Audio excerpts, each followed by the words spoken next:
Assalamualaikum warahmatullahi wabarakatuh. Selamat pagi anak kelas 8 yang ganteng dan cantik. Ketemu lagi dengan saya, Miss Yuli, dalam materi sejarah.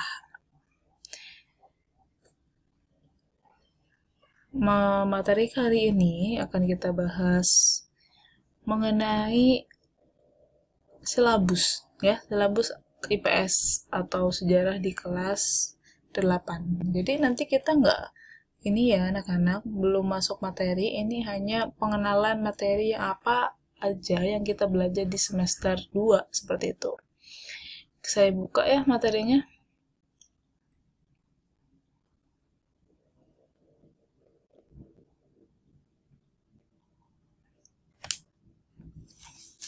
Nah, ini ya. Jadi saya lihat ternyata materi kalian tuh nggak terlalu banyak, karena materi sejarah di silabus kelas 8 hanya di 3.4 gitu. Itu pun pernah sebagian sudah kita bahas di materi semester 1 gitu ya. 3.4 ini berbunyi menganalisis kronologi, perubahan dan kesinambungan ruang dalam kurung geografis ya, politik, ekonomi, pendidikan, sosial dan budaya dari masa penjajahan. Nih, dari masa penjajahan sampai tumbuhnya semangat kebangsaan. Jadi kita bahas dari awal apa saja macam-macam perlawanan, apa saja kebijakan para pemerintah kolonial, ya, terus kemudian apa saja faktor pendorong kenapa mereka bisa sampai ke Indonesia, itu sudah dibahas di materi semester 1 gitu. Nah, yang belum ada atau berkaitan tentang tumbuhnya semangat kebangsaan, ini belum. Materi pembelajarannya itu berkaitan dengan kedatangan bangsa Eropa, ini udah dibahas di materi semester pertama. Perubahan dan kesinambungan dalam bidang geografis, politik, ekonomi, pendidikan, sosial dan budaya. Jadi maksudnya apa? Maksudnya itu adalah kebijakan pemerintah kolonial di bidang geografis, politik, ekonomi, pendidikan, sosial dan budaya gitu ya di era penjajahan. Munculnya organisasi pergerakan ini yang belum. Jadi nanti kita bahas tentang di materi minggu depan ya, kita bahas tentang organisasi apa aja yang menjadi pelopor pergerakan nasional gitu ya. Di sini sifatnya udah nasional, sedangkan berbeda dengan yang poin kedua gitu. Poin kedua itu sifatnya masih kedaerahan gitu ya. Bentuk pembelajarannya itu kalian akan bisa ya menggambarkan proses kedatangan. Pastinya jadi sudah, karena udah di semester 1 mengumpulkan data tentang ciri-ciri masyarakat pada masa penjajahan, ini sudah pastinya. Menganalisis hubungan antara organisasi, ini belum. Ya, jadi pokoknya yang organisasi itu belum. Hubungannya antara organisasi pergerakan dengan tumbuhnya semangat kebangsaan itu apa gitu. Nanti di minggu depan ya kita belajar itu awal mula organisasi. Menyajikan hasil analisis kronologi dari masa penjajahan sampai tubuhnya semangat kebangsaan, ini biar kamu lebih paham. Dimana kalau pembelajaran sejarah itu kan pembelajaran yang urut ya gitu, belajar yang urut biar gampang dipahami gitu. Jadi di sini kamu bisa menganalisis kronologi ya, atau urutan waktu dari masa penjajahan ya. Penjajahan pun siapa aja yang di sini gitu sampai tumbuhnya semangat kebangsaan, seperti itu. Nah, ini adalah silabusnya. Kita sebelumnya karena hari ini itu hanya pengenalan materi di materi semester 2, saya akan flashback atau review ulang materi-materi sebelumnya. Saya baca yang dari yang pertama tadi ya. Yang pertama tadi itu ada awal mula kedatangan ya, kedatangan masa Belanda gitu. Terus kemudian perlawanan gitu, ada kebijakan pemerintah Belanda. Atau mungkin nantinya saya akan keluarkan lagi materi-materi di semester 1 karena memang kita terlalu cepat ya belajarnya. Jadi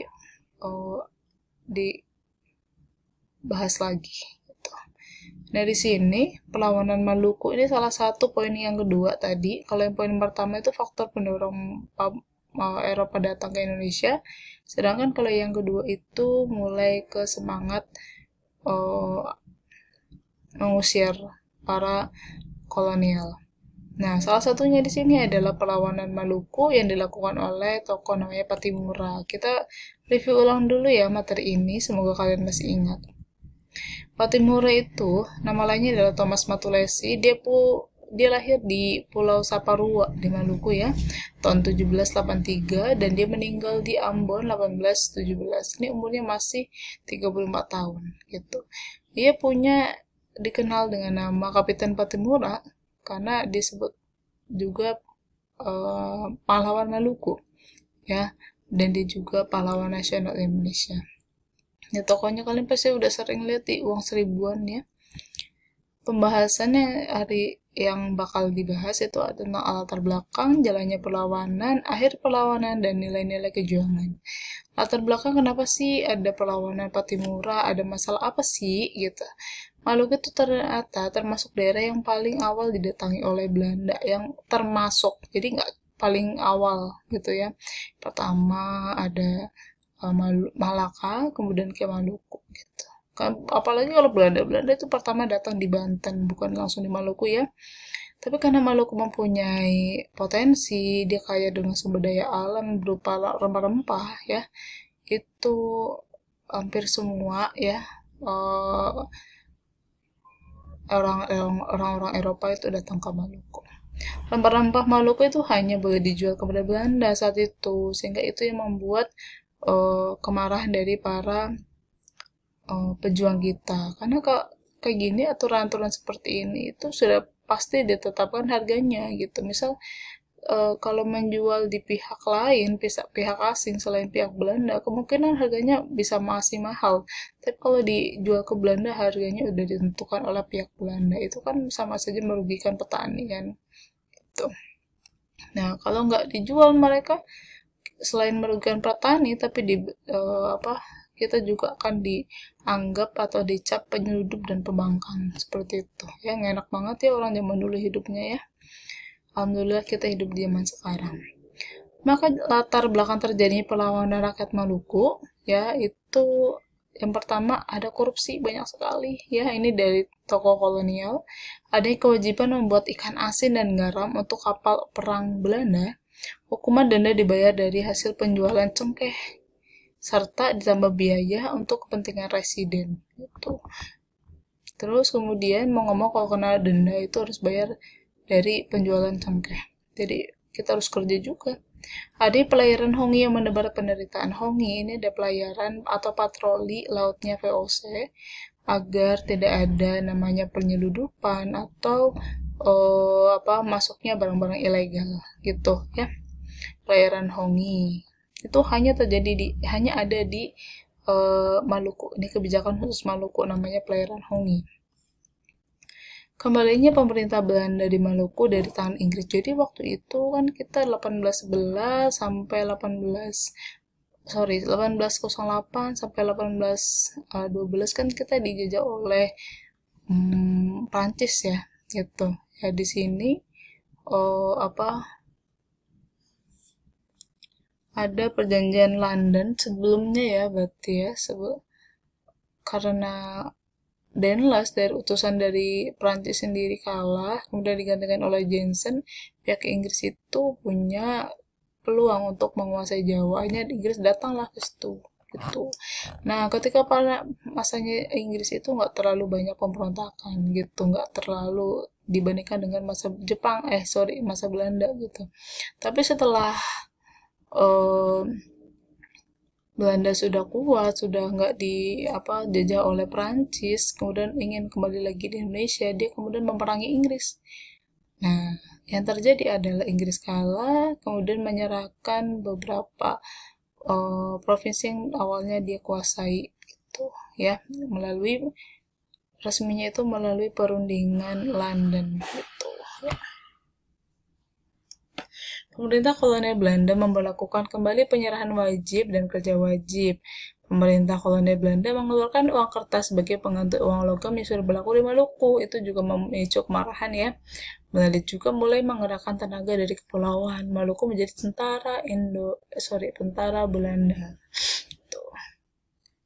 Jalannya perlawanan di sini kan protes rakyat ya. yang dipimpin oleh Patimura awalnya itu adalah dari beberapa keluhan-keluhan.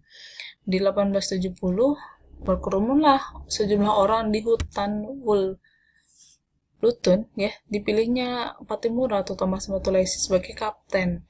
Serangan dimulai pada 15 Mei, jadi selang 6 hari ya, dengan menyerbu pos Belanda di Porto. Jadi ada penyerbuan di Porto ya. Esok harinya, rakyat mengepung benteng Dorset dan direbut secara penuh dengan semangat. Setelah isi benteng itu dibunuh, ternyata termasuk Van der Broek ya, beserta keluarganya dan perwira lainnya, ternyata tokoh-tokoh Belanda yang di Jawa itu nggak terima gitu ya. Rakyat Maluku berhasil menduduki benteng Dorset dan kemudian nanti ada kedatangan pasukan pembantu dari Jawa gitu ya. Walaupun pada rakyat Maluku udah berhasil menduduki bentengnya. Ini bentengnya gitu. Jadi dulu hampir menang ya gitu upaya perlawanan dari Ambon ini gitu. Ini udah berprestasi sekali karena bisa mengalahkan tentara Belanda. Ini kronologinya gitu. Solo itu seperti ini gambarannya anak-anak. Jadi pada saat orang-orang Ambon menduduki benteng tuh. Jadi setelah kejadian itu, ya Belanda kemudian iya tadi ya saya katakan dia mengirim pasukan bantuan dari Jawa yang dipimpin oleh Mayor Betsch. Nah, ekspedisinya ini ya tanggal 17 dengan perjalanan yang melelahkan, tanggal 20 Mei-nya pasukan itu tiba di Saparua dan terjadi pertempuran dengan pasukan Patimura. Pasukan Belanda itu dapat dihancurkan dan Mayor Betsch mati tertembak walaupun mereka terlihat seperti kuat gitu pasukannya, tapi justru mereka kalah oleh pasukan Patimura. Hebat sekali ya gitu. Selanjutnya Patimura memusatkan perhatian untuk menyerang benteng Selandia di Pulau Haruku. Gitu kan sekeliling Maluku itu kan ada beberapa pulau kecil gitu. Melihat gelagat Patimura itu, maka pasukan Belanda di benteng ini diperkuat di bawah komandannya. Oleh karena itu, Patimura gagal menembus ke benteng Selandia. Ini ya, jadi udah kebaca oleh pasukan Belanda, jadi gagal. Nih ya, tampak ke depan benteng New Zealandia ya gagal dikuasai. Tampak samping itu seperti ini karena memang sekarang ada orang di atas dijadikan sebagai situs ya peninggalan. Belanda berusaha mengadakan perundingan dengan Patimura namun gak berhasil sehingga tetap ada perang. Belanda terus-menerus menembaki daerah pertahanan Patimura dengan meriam sehingga benteng Dorsetnya dipaksa dikosongkan. Patimura mundur, benteng diduduki oleh Belanda gitu. Jadi inilah yang menjadi titik awal mula Belanda bisa menguasai benteng Dorset lagi ya. Setelah bantuan Belanda dari Ambon dipimpin oleh Kapten Lisnet dan Meyer datang, Belanda mengadakan serangan besar-besaran. Jadi ada pasukan tambahan lainnya selain yang awal tadi ya. Akhir perlawanannya itu, serangan Belanda tersebut menyebabkan pasukan Patimura itu terdesak. Banyak daerah yang jatuh ke tangan Belanda yang tadinya udah dikuasain oleh pasukan Patimura, tadi kembali ke tangan Belanda lagi gitu. Para pimpinannya juga banyak tertangkap seperti Ribuk ya, Thomas Patiwell, Patimura sendiri ya, Raja Tiau, Lukas Latumahina, dan Johannes Matulesi. Patimura akhirnya ditangkap di Seri ya kemudian dibawa ke Saparua. Di sini Belanda ngobrol lah sama Patimura, mau nggak kamu jadi antek saya? Di situ ya Patimura dijanjikan kemewahan gitu ya, asal dianya sendiri harus loyal kepada Belanda. Tapi alhamdulillah Patimura sendiri menolak. Karena dia menolak itu kemudian pihak pemerintah kolonial pada tanggal 16 Desember 1817, Patimura dihukum gantung di depan benteng Victoria Ambon. Tuh ya, ini depannya, depan sini. Jadi di Ambon itu ada beberapa benteng Belanda ya. Tuh. Nah, sebelum dia digantung, ya, dia mengatakan Patimura tua tuh pula dihancurkan, tetapi Patimura II akan bangkit. Ngeri sekali ya. Kita setelah mendengar peristiwa ini, kita harus tetap semangat. Oke, terima kasih.